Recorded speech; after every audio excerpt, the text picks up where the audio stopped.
Antes de empezar con los consejos, quería decir que leer es maravilloso, pero lo que de verdad tenemos que empezar a leer mejor es el libro de nuestra propia vida.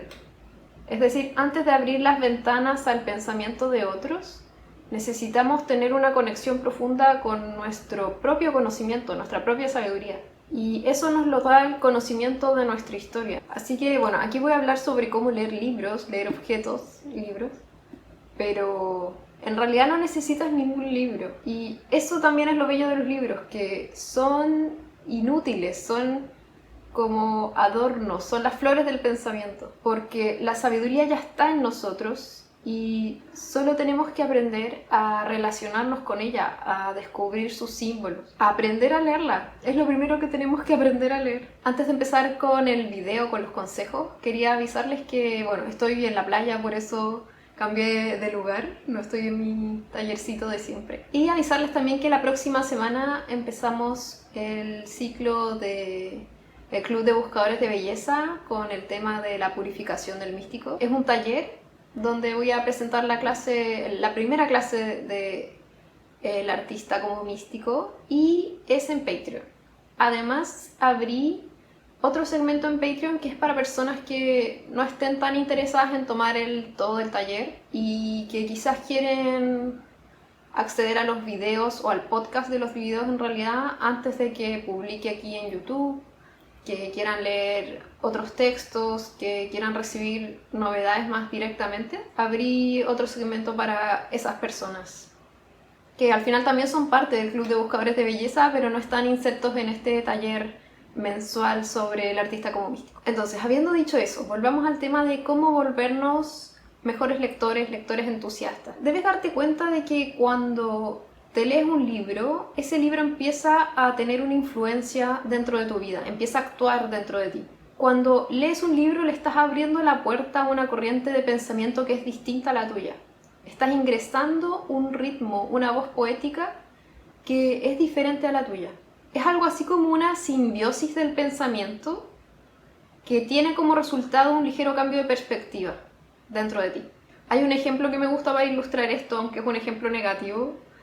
Es el diario de Tom Riddle, que se empieza a leer Ginny Weasley en Harry Potter y la Cámara Secreta.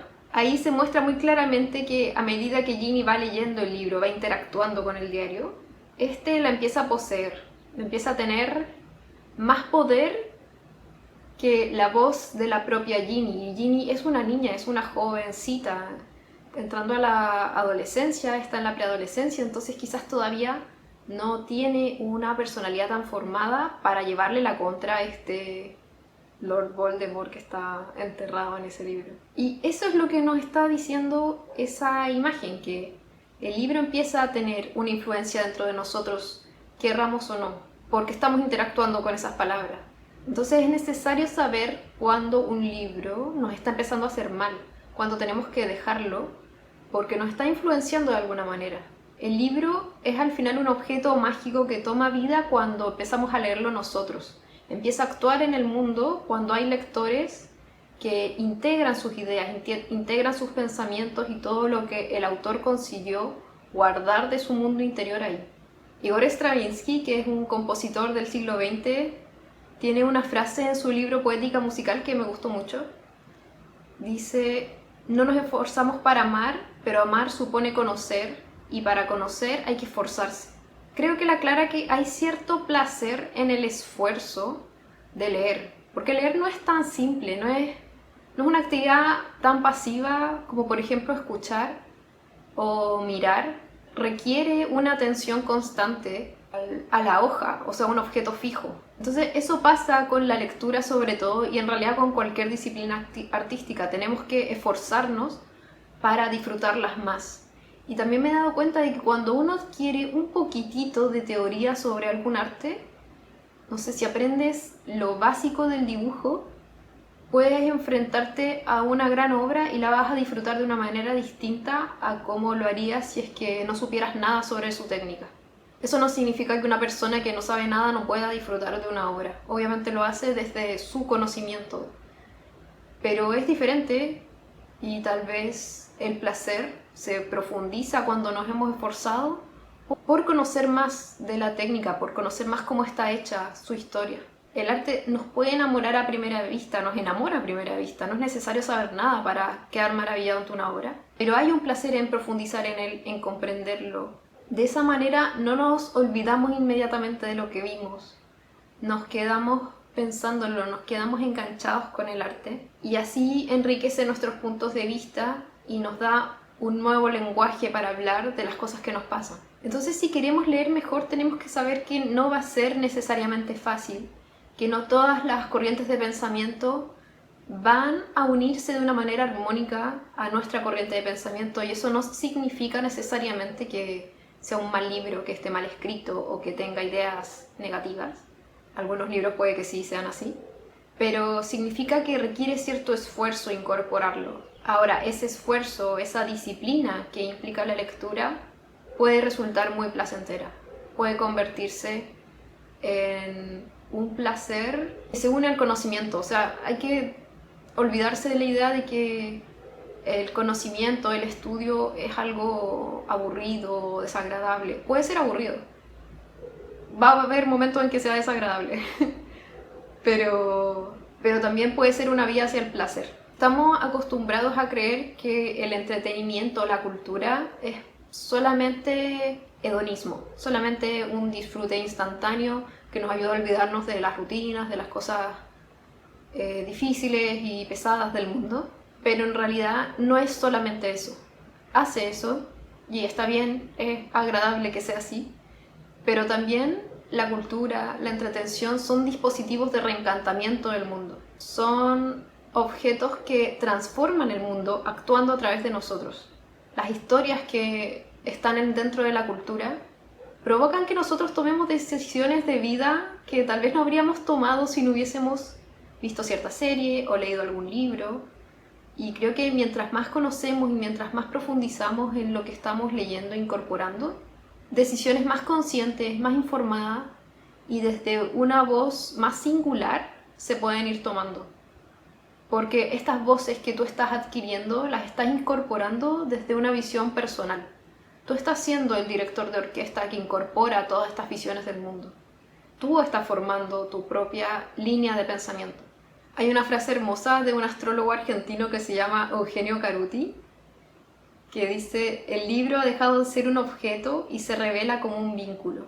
Y el libro es una manera de transmitir historias muy particular. Y es una manera de... es un objeto de dispersión de afectos. Eso es lo que nos está diciendo Caruti, que ha dejado de ser solamente un objeto muerto y se revela como vínculo cuando uno lo está leyendo. Y cuando se crea en torno al libro una comunidad de afectos, una comunidad de pensamientos que es afín a las ideas que este libro inspira. Entonces es muy interesante lo que hacemos cuando leemos un libro. No es una actividad solitaria, totalmente solitaria. Es una actividad que nos involucra en el mundo, pero en el mundo como más sutil, un mundo como de los pensamientos y las emociones antes que... Bueno, supongo que también de un modo económico o materialista podemos ver que al comprar un libro estamos haciendo una acción que importa y que está dentro de una cadena productiva. Todo bien. Pero creo que es más interesante pensar que además al leer un libro nos estamos involucrando con toda una comunidad de personas que piensan de una manera similar o que se ven atraídos a conceptos, ideas similares. Entonces estamos vinculándonos, pero de una manera muy sutil. Ese es el primer gran consejo, y es el darnos cuenta de qué implica leer un libro. Que leer un libro es que le estás haciendo un espacio en tu vida a toda una corriente de pensamientos, y tú te estás posicionando también dentro de una comunidad de afectos y de pensamientos. El segundo consejo es mucho más práctico y se trata de que cuando estés leyendo, ojalá sostengas un lápiz. Puedes estar leyendo desde una tablet, un computador, un e-reader o un libro físico, pero creo que siempre es útil estar tomando apuntes. Y creo que una vez escuché hace muchos años que cuando uno sujeta un lápiz, el cerebro procesa de una manera muy distinta la información. Y las personas que lo hacían retenían más de lo que leían y estaban más enfocadas. Y no sé si es verdad para todos, pero yo siento que si tomo un lápiz, un bolígrafo, un destacador o de esos posits, esos papelitos para marcar, me concentro mucho más en lo que estoy leyendo. Al hacer eso el libro se convierte en algo mucho más familiar, se va convirtiendo en un mapa donde tú vas dejando tus huellas, donde tú vas dejando tus observaciones, tus miradas. Entonces cuando lo tomas de nuevo puedes ir ahí y dialogar con la manera en que leíste ese libro. Básicamente es como marcar territorio, marcar territorio dentro de un libro. A mí, por ejemplo, no me gusta doblar las esquinas porque siento que eso daña el libro, le duele. Pero bueno, es personal y al final cada uno hace lo que quiere con sus libros. Por eso, por lo menos yo siempre prefiero comprar los libros que de verdad amo. O si no, pedirlos en una biblioteca y después ver si es que vale la pena comprarlos. Pero hay ciertos libros que como que se vuelven una extensión de uno. Es como una libreta, se vuelve una extensión de tu cerebro. También creo que sujetar un lápiz funciona porque es una manera de focalizar tus pensamientos en un objeto, el lápiz, un lugar. Es un poco la idea de las varitas mágicas, ¿no? Que reúnen toda nuestra energía vital en una especie de flecha, una especie de objeto largo y delgado que sujeta, recoge toda esa energía. Entonces, cuando estamos anotando, nuestras palabras van iluminando lo que el libro quería decir. El tercer consejo también es muy práctico y es tener un diario de lectura o tener algún tipo de libreta, algún papel suelto donde ir anotando. En general, un diario de lectura yo he visto que funciona mejor, pero también requiere más disciplina estar anotando una reseña o un resumen de lo que pensaste sobre el libro cuando terminaste el libro o a medida que lo vas leyendo. Yo, por ejemplo, escribo harto cuando leo, entonces me sirve bastante hacer un resumen al final de lo que pensé sobre un libro. También me gusta usar muchos marcadores, muchos papelitos para marcar algunas frases que me gustaron o algunas ideas que tuve. Entonces me sirve después ir haciendo un resumen de esos libros, ir haciendo una reseña para volver a ese libro más adelante. Y toma un poco de tiempo, sí toma disciplina como les decía, pero si son lectores realmente muy entusiastas, es un trabajo muy divertido. Solo se necesita el tiempo, quizás ponerse un día en que van a resumir todo eso. Cuando anotaba en libretas me pasaba que se me confundía todo entre lo que yo estaba pensando, entre que era una agenda, eran apuntes de lectura, entonces me costaba mucho volver a encontrar lo que había escrito sobre cada libro. Sirve entonces tener un cuaderno, un diario. Con mi amiga en la editorial hicimos un diario de lectura hace un año. Ya se agotó, ojalá lo volvamos a sacar este año, pero nos fue súper bien. Yo creo que porque las personas están reconociendo la necesidad de organizar su pensamiento y de llevar como este mapa personal sobre también sus afectos, sobre lo que les ha llamado la atención y dónde han dedicado tiempo, porque cuando uno lee, claramente está poniendo mucho tiempo donde podría estar haciendo otras cosas en esta relación afectiva, esta comunidad de vínculos que es el libro. Algo también bonito de tener un cuaderno es que cuando terminas el año o un tiempo de lectura, lo que tienes es un libro sobre libros. Pudiste escribir un libro con toda la creatividad que quieras. Hay personas que hacen diseños súper bonitos, con dibujos, o con la portada de los libros que se están leyendo. Uno puede hacer todo lo creativo que quiera en ese espacio. El último punto o consejo es mantener una ecología lectora entre lo que lees, lo que consumes y lo que produces o lo que das a otros. Creo que como investigadores, aunque seamos investigadores independientes, es súper importante transmitir lo que estamos aprendiendo. Nos hace muy mal dejar el conocimiento encerrado en la academia o encerrado en nuestra cabeza. Y ha habido un problema en las universidades de que se han hiperespecializado, de que cada investigador está estudiando su pequeño objeto de estudio sin poder dialogar con otras disciplinas. Se habla mucho de diálogo interdisciplinario, pero es difícil. Incluso cuando estaba estudiando sentía que mis compañeros tampoco estaban tan interesados en lo que estudiaba la otra persona, porque cada uno está muy enfocado en su carrera, en sacar cierto estudio para tener un ascenso laboral o para pedir una beca. Entonces no hay tantas instancias donde ese compartir se dé sin estar compitiendo o estar como en estas otras cosas que tiene el lado académico. Pero para escapar de la soledad inútil de la generación de conocimiento. Creo que es súper importante compartir lo que lees. Puede ser ir a un club de lectura, contarle a alguien lo que estás leyendo, tener un blog con reseñas, empezar a hacer reseñas en YouTube, no sé. De hecho, algo que me propuse el año pasado fue empezar a hacer un equilibrio entre lo que consumo y lo que creo. Y por eso empecé el canal de YouTube. El otro día escuchaba a un profesor decir que en Occidente ha habido una persecución hacia el tema del cuerpo, hacia los placeres del cuerpo, los pecados del cuerpo, pero no tanto a la mente y también los pecados o el daño que nos puede causar un exceso mental. Porque también ese exceso de reflexión, de consumo de conocimiento puede ser dañino, sobre todo si no lo compartimos. Nos hace pensar que solo nosotros somos inteligentes, que nadie más puede hablar en nuestros términos filosóficos, que nadie más domina nuestro idioma, o el deleuziano o el lacaniano, todos estos idiomas filosóficos súper específicos que realmente hay que estudiar años para poder manejar bien. Y si no estudias años, tienes que estudiar un tiempo para poder hablar y tener como esta performance de investigador que ha leído mucho. Tenemos que tener la capacidad de hablar en términos comprensibles sin bajar el nivel de la conversación, pero claros, sin crear más confusión, sin crear más ansiedad de que te estás quedando afuera porque no sabes algún término súper específico de algún autor muy difícil, francés o no sé, de cualquier país.